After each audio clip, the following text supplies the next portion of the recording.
Good morning, Boracay.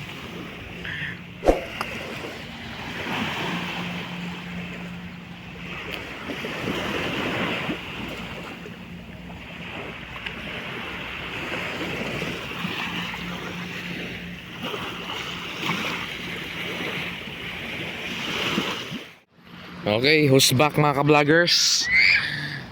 Yan, what's up sa inyo lahat dyan? And good morning. Okay, sana na-miss niyo po. Na-miss niyo ako. Sininamin kong ano. And we are at the White Beach Station 1 dito sa may grotto.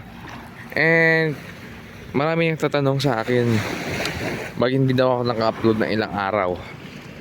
So, sabi sa kanila hindi daw ako nag-vlog. Ang totoo nito mga ka-vloggers is bago tayo maglakad, proceed sa station 1. Usapin ko muna madali lang to. Ang problema kasi kung bakit tayo hindi nag-upload is nagkaroon ng problema yung ating wifi or internet connection. Okay, so tatanong pala, malakas daw ang internet signal dito sa Boracay. Okay, depende po yan sa telecom. Kung anong ka.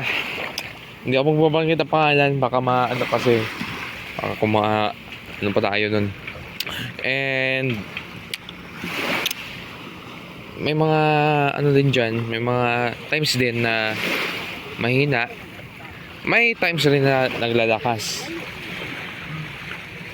lalo na kapag merong masama yung panahon or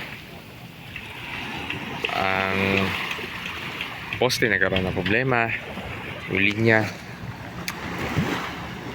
And kaya ang ginawa namin, nag-transfer kami sa bagong telecom, nagpaputol kami and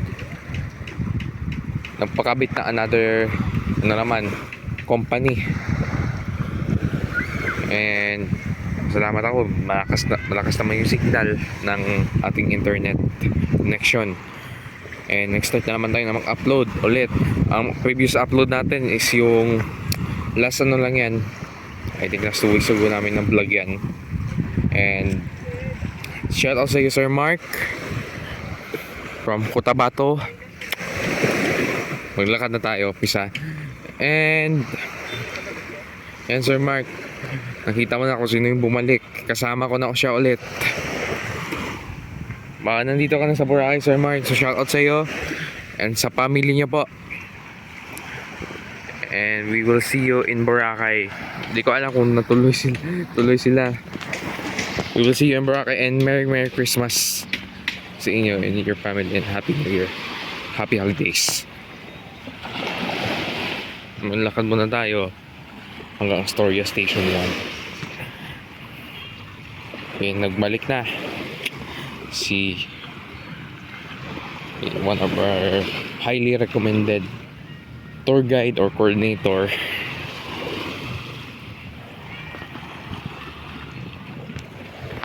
na si Kuya Mickey. Ayan.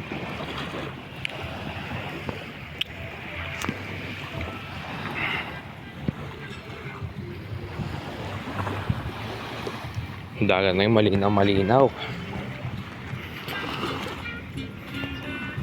And actually sinubukan ko mag-upload, kaso nagugulat ako, mahina pala yung net. Hanggang na lang kami, puputol na lang kami. Ang araw ko walang upload, yun na nangyari. Pasalamat tayo, shout out sa mga sa atin dyan. And mamaya i-compare natin yung morning and afternoon na update dito sa White Beach. Dito tayo ngayon sa Astoria Station 1. Ayan mga ka-vloggers, ang White Beach natin ngayon. Dito. And mamaya mga siguro mga sunset time kasi naka-vlog tayo nung nung isang araw, maraming tao. Kaso hindi ko siya ma-upload because kakapagkabit ng internet namin nung ng hapon. And maya we will have to update it kung ano na yung sitwasyon ngayon dito. Ano yung difference this morning and difference ng afternoon dito sa White Beach. Okay? Dito na muna tayo. And maya yung mag-water activities na.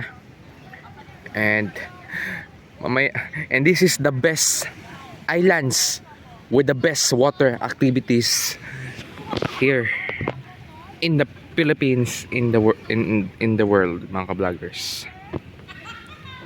Best water activity area. Okay, dito lang muna. See you later.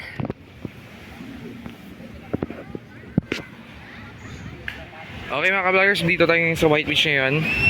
Again, time check. Nakatapos lang ang sunset, 5:46. Yan, ganda na sunset today. At syempre, napakadaming tao. Actually, nakaabot na natin yung 2 million mark na tourist arrivals dito sa Boracay from January up to December 2023. And the year reached now the 2 million mark here. Tourist arrivals. Dito na ngayon sa Lake Town. Papunta tayo ng, excuse me, dito tayo ngayon sa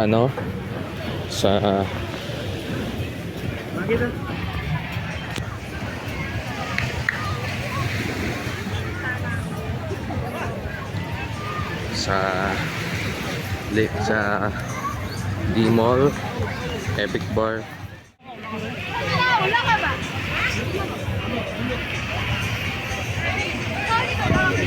Okay, balik tayo daily vlogs. Okay, kanina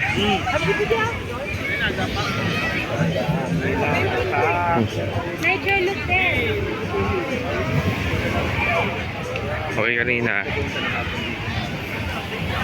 tayo